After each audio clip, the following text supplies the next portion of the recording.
ようこそ、すべてが制御された完璧な新世界へ。ここでは人間は工場で生産され、階級制度によって社会の各層に分けられています。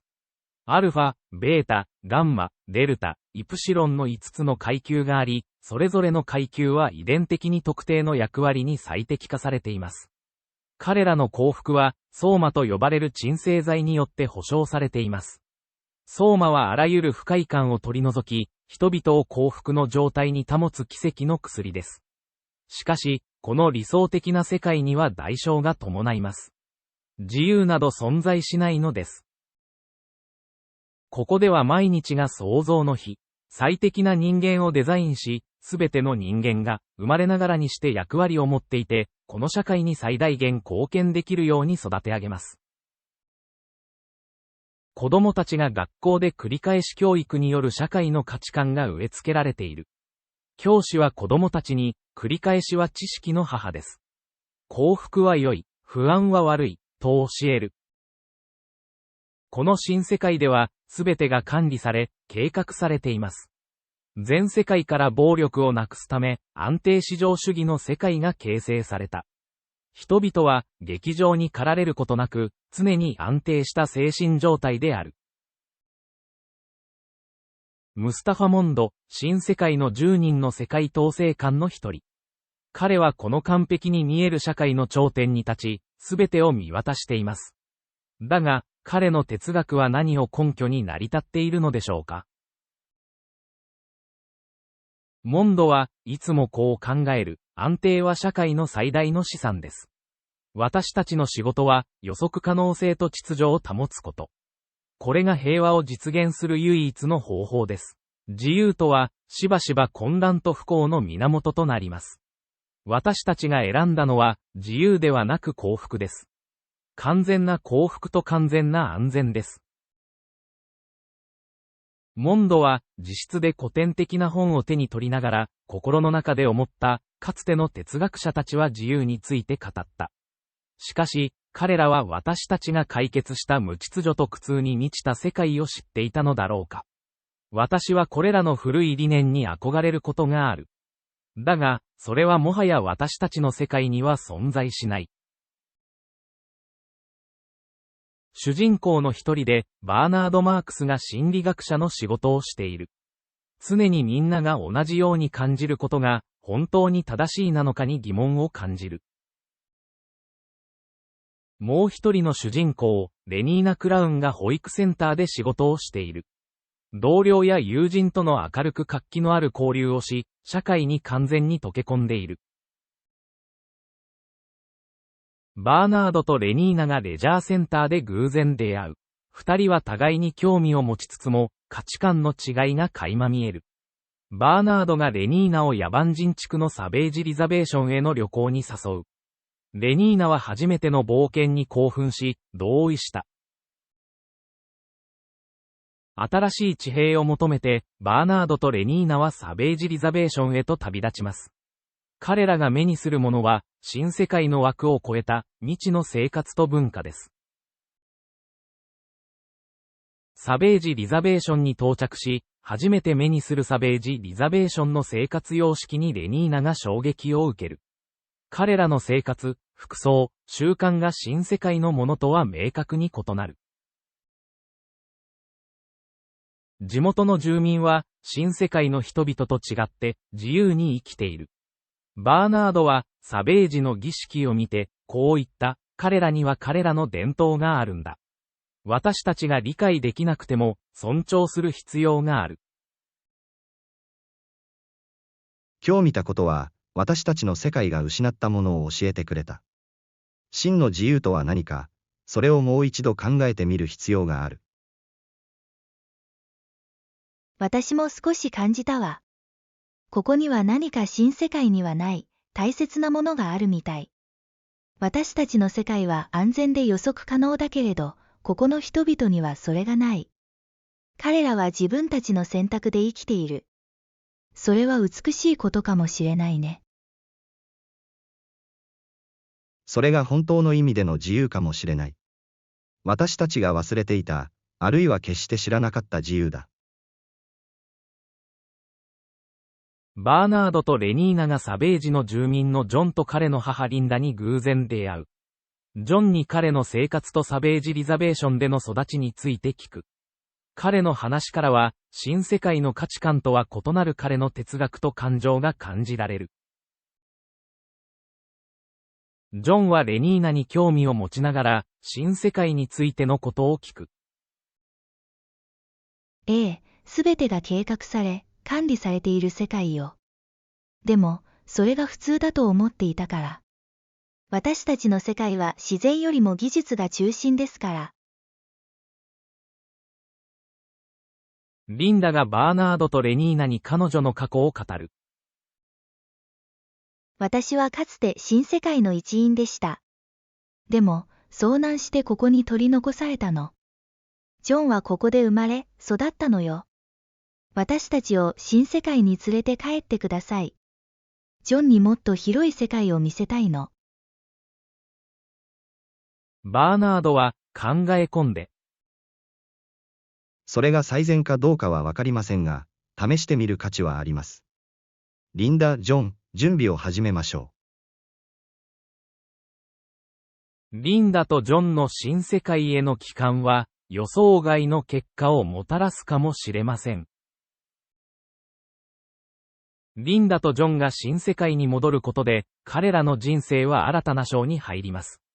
ジョンとリンダが新世界の空港に到着。周囲の先進技術と整然とした生活に圧倒されます。ジョンは周りを見渡しながら、すべてが機械的で、冷たい感じがした。ジョンが新世界の日常生活を経験する中で、彼の価値観と新世界の価値観との間に衝突が生じます。新世界の消費文化を目の当たりにして。どうしてみんな、これほど多くのものを必要とするのでしょうか。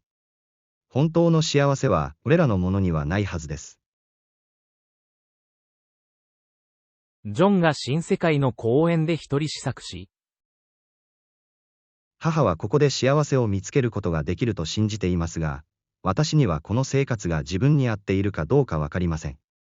自由とは何か。それはここには存在しないのでしょうか。私はただ、真実を見つけたいだけです。それがどこにあるのか、まだわかりません。ジョンの問いかけは、新世界の表面的な平和と繁栄の下にある、もっと深い真実へと私たちを誘います。ジョンが新世界の教育施設を訪れ、子供たちがヒプノペディア睡眠学習を受ける様子を見て、彼は教育方法の機械的な側面に疑問を投げかけます。睡眠中に延々と言葉を何千、何万と反復することで、深層心理に深く浸透させます。この方法は、性教育や自身の階級が最上だと考える認識を植え付け、生涯にわたって心理や決定の判断に影響を与えます。ジョンがメディアからも大きく注目され、ムスタファ・モンド統制官と面会します。ムスタファ・モンドは、新世界が選んだ幸福の代償としての自由の放棄を正当化します。ジョン、君の言う自由はかつて私たちを混乱と苦痛に導いた。私たちは幸福と秩序を選んだのだ。それが新世界の基本だ。ジョンはこう反論した。しかし、その幸福が本物の感情から切り離されていたら、それは真の幸福と言えるのでしょうか。ジョンが大衆の前で新世界のライフスタイル、消費主義、薬物依存、感情の抑制に公然と異議を唱えます。私たちはもっと多くを求めるべきです。ただの安定と安心だけではなく、真の自己実現を、真実を知る権利が私たちにはあります。ジョンの挑戦は、新世界に新たな議論を投げかけます。彼の言葉が新世界の心にどのような影響を与えるのか、その結果は予測不可能です。しかし、一つ確かなことは、彼の行動が静かな水面に投げ込まれた石のように波紋を広げているということです。ジョンの探求は、新世界にとって快適な幻想を打ち破るかもしれません。ジョンの言動が新世界のメディアによって炎上しています。ジョンはメディア代表のインタビューで、人々は真実を知る権利があります。我々はただ生きているのではなく、理解し、感じるべきです。私たちの生活がただのシナリオに従うものであってはならない。メディアがジョンの言葉を切り取って編集し、彼の意図とは異なるメッセージを広めます。ジョンはテレビを見ながら、彼らは真実を恐れています。だが、真実から目を背けることで、本当の幸福は得られない。私の言葉がどれだけ届くかはわからない。しかし、少なくとも私は沈黙しない。真実を求める者は、つかその声に耳を傾けるはずだ。ジョンは独り言をつぶやきながら、私の言葉は果たして届いているのだろうか。真実を求めることが、こんなにも孤独な戦いになるとは。バーナードはジョンに接近しながら、ジョン、君の考えには理解できる部分もある。だが、この社会には大きな変化を恐れる人々が多いんだ。バーナードはレニーナに、ジョンの言うことには一理ある。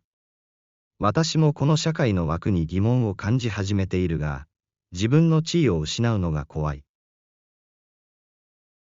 バーナード、私たちは何を本当に望んでいるの？安全な生活？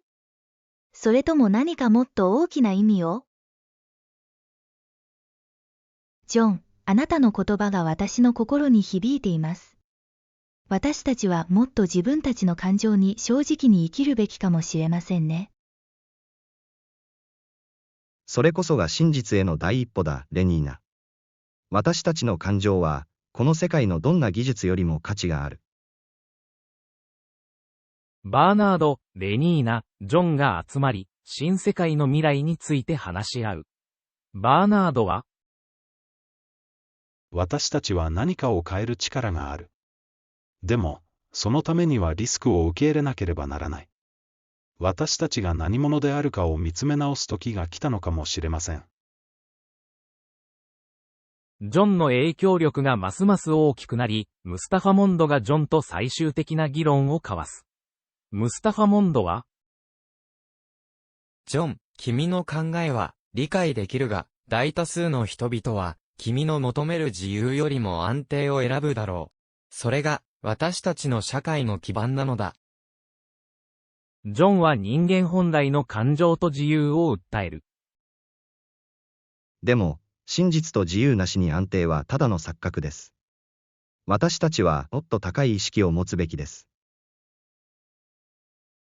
バーナードはレニーナに、私はもう隠れて生きるつもりはない。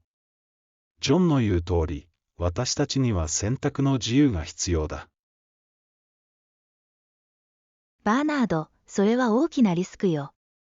でも、もし君がそうするなら、私も君を支えるわ。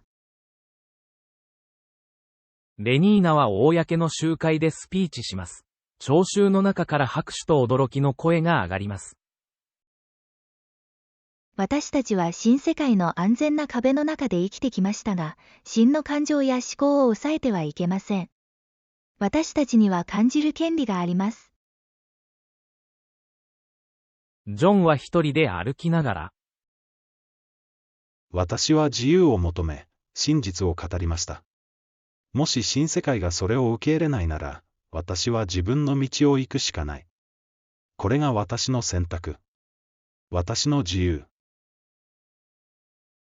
ジョン、バーナード、レニーナの選択が新世界に新たな可能性をもたらしました。彼らの勇気ある決断は、新しい章の始まりを告げるものです。彼らの物語は終わりましたが、私たちの物語はこれからです。